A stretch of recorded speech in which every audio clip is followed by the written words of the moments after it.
Hi dear students, you are most welcome for my English classes. This is Jitendra Kumar Sharma before you.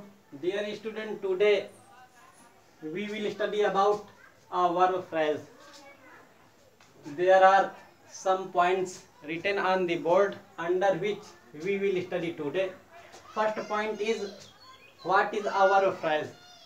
Dear student, आज हम इस बात पर अध्ययन करेंगे कि verb phrase हमारी होती क्या है, हाउ टू यूज इट, इसका प्रयोग कैसे करें, where does it come in a sentence, verb phrase वाक्य में कहाँ पर होती है। आज हम इन सभी बातों पर अध्ययन करेंगे।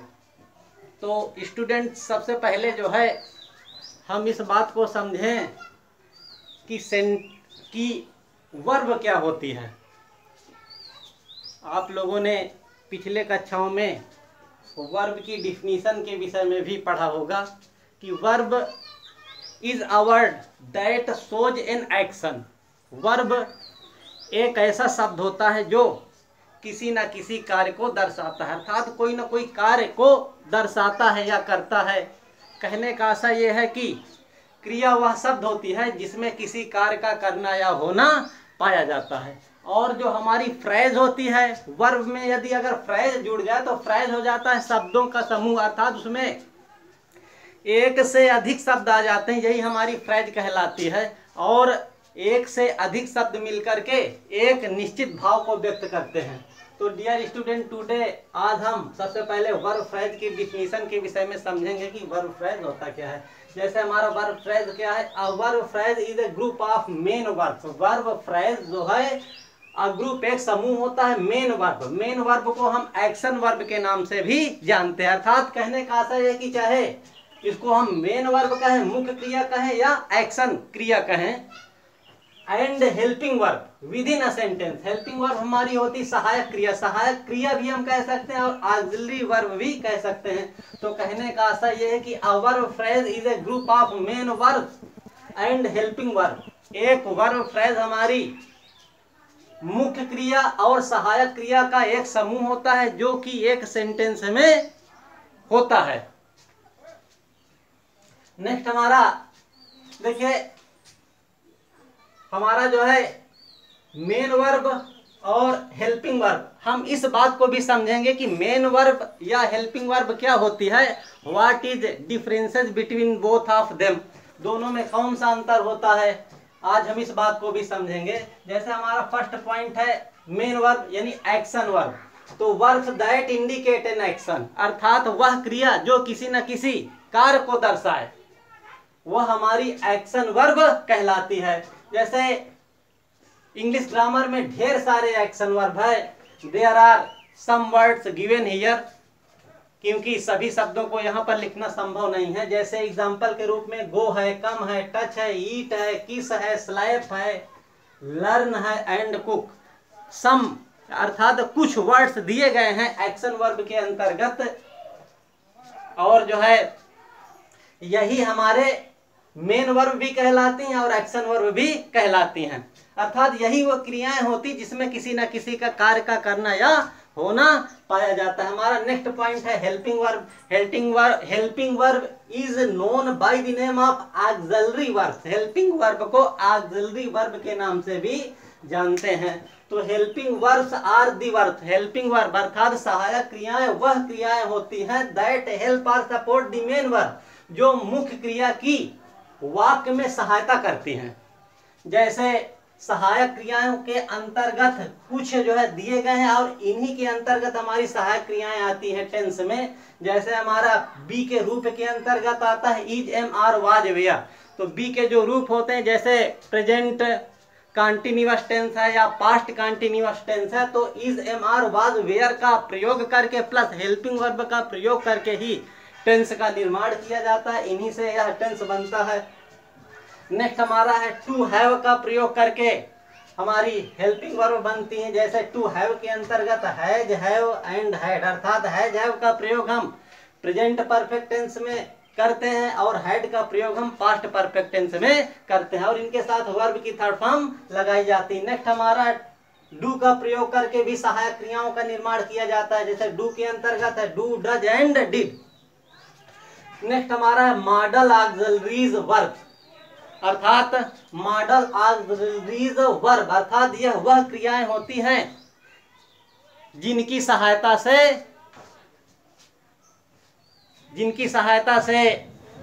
अर्थात मॉडल्स वह ऑक्सिलरीज होते हैं जिनकी सहायता से एक वाक्य में कोई न कोई कार्य या भाव को व्यक्त किया जाता है। अर्थात ये मॉडल ऑक्सिलरीज वह सहायक क्रियाएं होती हैं जिनमें बाध्यता है, अनिवार्यता है और कृतज्ञता है आदि भाव को एक्शन वर्ब की सहायता से प्रकट किया जाता है।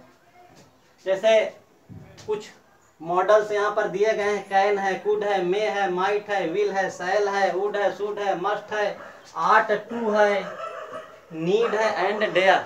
ये कुछ हमारी मॉडल ऑक्सिलरीज दी गई हैं। अर्थात टू बी का प्रयोग करके, हैज हैव का प्रयोग करके, डू का प्रयोग करके, मॉडल ऑक्सिलरीज वर्ब्स का प्रयोग करके सहायक क्रियाओं का निर्माण किया जाता है। अब हम आज इस बात को समझेंगे कि वर्ब फ्रेज होता क्या है। वाक्य में वर्ब फ्रेज कहाँ पर पाया जाता है। देखिए, वर्ब फ्रेज का निर्माण helping verb plus action verb बराबर वर्ब फ्रेज, अर्थात हेल्पिंग वर्ब और एक्शन वर्ब को मिला करके वर्ब फ्रेज का निर्माण किया जाता है। एक्शन वर्ब को हम मेन वर्ब के नाम से भी जानते हैं। जैसे कोई भी टेंस ले लीजिए, कोई भी सेंटेंस हो, जैसे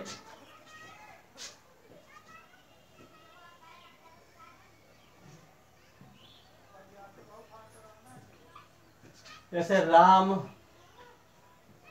विल हेल्प मी। जैसे हमारा एक छोटा सा वाक्य है, राम विल हेल्प मी। तो डियर स्टूडेंट, देखिए हमारा इसमें राम क्या है, सब्जेक्ट है, विल हमारी क्या है, तो विल हमारी आती है हेल्पिंग वर्ब के अंतर्गत, अर्थात ये हमारी मॉडल वर्ब हुई, मॉडल ऑक्सिलरीज वर्ब। फिर हमारी विल या शैल हुआ हेल्पिंग वर्ब,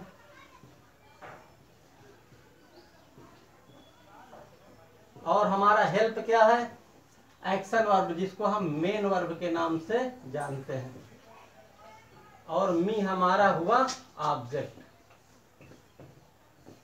तो डियर स्टूडेंट, यहाँ पर जो हेल्पिंग वर्ब मेन वर्ब मिला करके वर्ब फ्रेज का निर्माण होता है। अर्थात यहाँ पर हमारा विल हेल्प, ये क्या है, वर्ब फ्रेज है। शायद आशा है कि आप लोगों को यह समझ में आया होगा।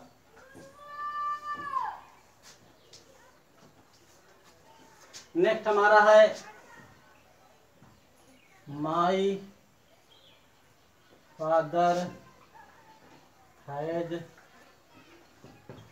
Cooked the food. इसे मेरे पिता ने खाना पकाया। तो माई फादर क्या है, सब्जेक्ट है, हैज क्या है, हेल्पिंग वर्ब है, और कुक्ड क्या है, मेन वर्ब अर्थात एक्शन वर्ब है, फूड क्या है, हमारा ऑब्जेक्ट है। तो देखिए यहाँ पर helping verb plus main verb, अर्थात जब ये दोनों इन्वॉल्व हो जाते हैं तब हमारा किसका निर्माण होता है, वर्ब फ्रेज का निर्माण होता है। अर्थात इसको हम वर्ब फ्रेज के नाम से जानते हैं। जैसे नेक्स्ट हमारा है आई हैव बीन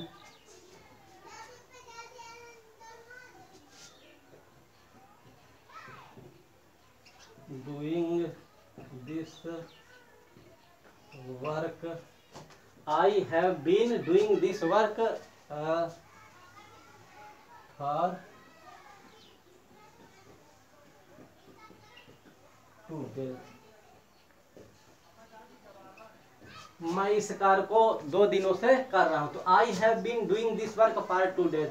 तो डियर स्टूडेंट, तो आई हमारा हुआ यहाँ पर सब्जेक्ट, और हैव बीन डूइंग, यहाँ पर हैव बीन हमारी क्या है, ये हमारी है हेल्पिंग वर्ब, और डूइंग क्या है, मेन वर्ब। तो helping verb, have been helping verb और डूइंग, यही मिलकर के हमारे वर्ब फ्रेज का निर्माण करते हैं।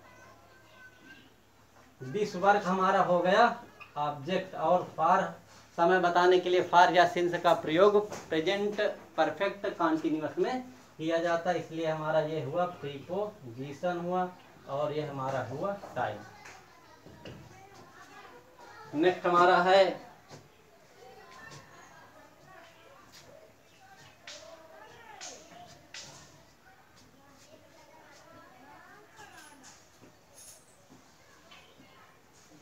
जैसे राम विल बी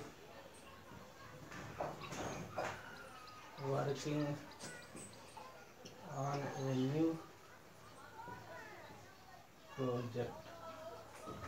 देखिए Ram will be working, Ram कार्य कर रहा होगा ऑन ए न्यू प्रोजेक्ट, एक नए परियोजना पर कार्य कर रहा होगा। तो विल हमारी क्या है, विल भी हेल्पिंग वर्ब है, वर्किंग क्या है हमारी मेन वर्ब है, और विल बी हेल्पिंग वर्ब और मेन वर्ब मिल करके वर्ब फ्रेज का निर्माण करते हैं। तो ये हमारी वर्ब फ्रेज हुई। नेक्स्ट हमारा है जैसे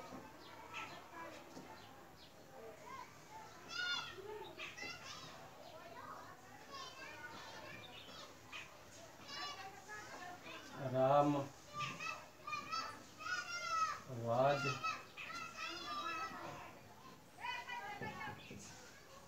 गोइंग टू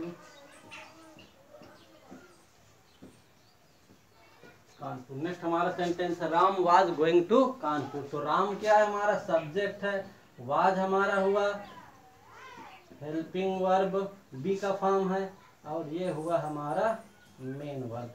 तो यही वाज गोइंग अर्थात हेल्पिंग वर्ब मेन वर्ब मिलकर के हमारी वर्ब फ्रेज का निर्माण करते हैं। और ये हमारा जो है स्थान है, गोइंग प्लेस है यहाँ पर। नेक्स्ट हमारा है in negative and interrogative sentence. Negative sentence और इंट्रोगेटिव सेंटेंस में हम कैसे ढूंढते हैं, देखिए जो है वर्ब फ्रेज को, जैसे राम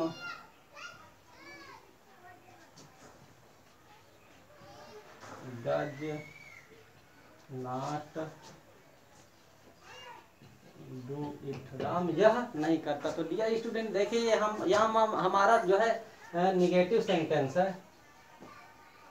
तो निगेटिव सेंटेंस है तो इसमें डज नॉट डू, तो इसमें नॉट आया हुआ, तो नॉट ये हमारी जो है वर्ब फ्रेज के अंतर्गत नहीं आती। तो वर्ब फ्रेज हमारा यहाँ पर क्या होगा, वर्ब फ्रेज हमारा यहाँ पर है केवल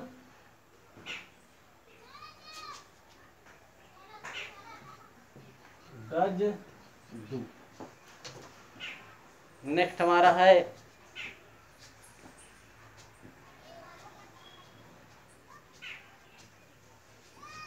जैसे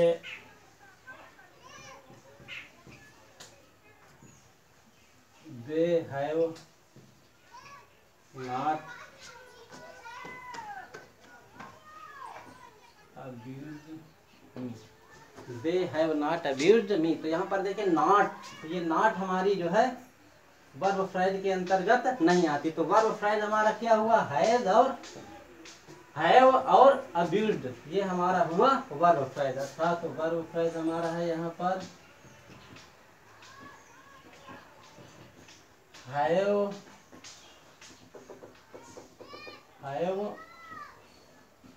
अब्यूज्ड, तो ये हमारा हुआ वर्ब फ्रेज। इंट्रोगेटिव सेंटेंस में भी इसी प्रकार से, जैसे सेंटेंस हमारा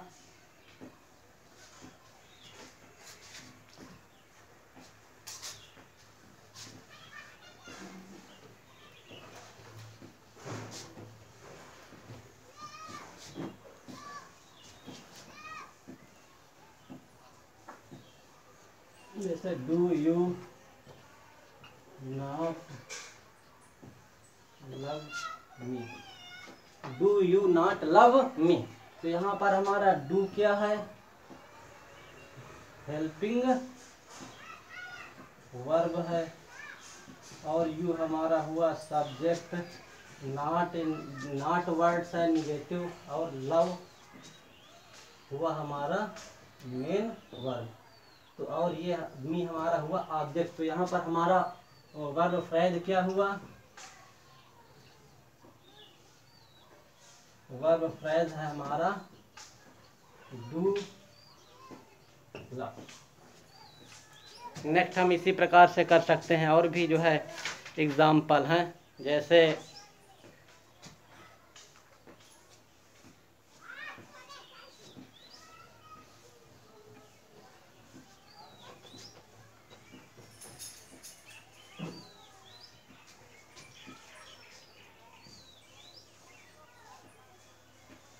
नेक्स्ट है हमारा did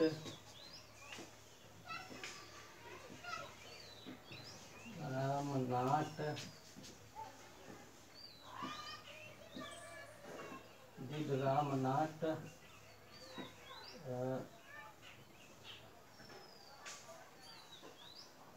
labour in the field, question mark. तो did Ram not labour in the field. देखिए पास्ट इंडेफिनिट टेंस में वर्ब की फर्स्ट फॉर्म आती है, तो यहाँ पर हमारा डिड क्या है, हेल्पिंग वर्ब हुआ, राम हमारा सब्जेक्ट हुआ, नॉट है, और ये हमारा है लेबर। तो लेबर शब्द हमारा हुआ मेन वर्ब, मुख्य क्रिया। तो यही helping verb plus main verb क्या हुए हम यहाँ पर, वर्ब फ्रेज। तो वर्ब फ्रेज हमारा हुआ डिड लेबर। इस प्रकार से हम वर्ब फ्रेज को आज समझे हैं। नेक्स्ट डे हम नेक्स्ट चैप्टर स्टडी करेंगे। That's all.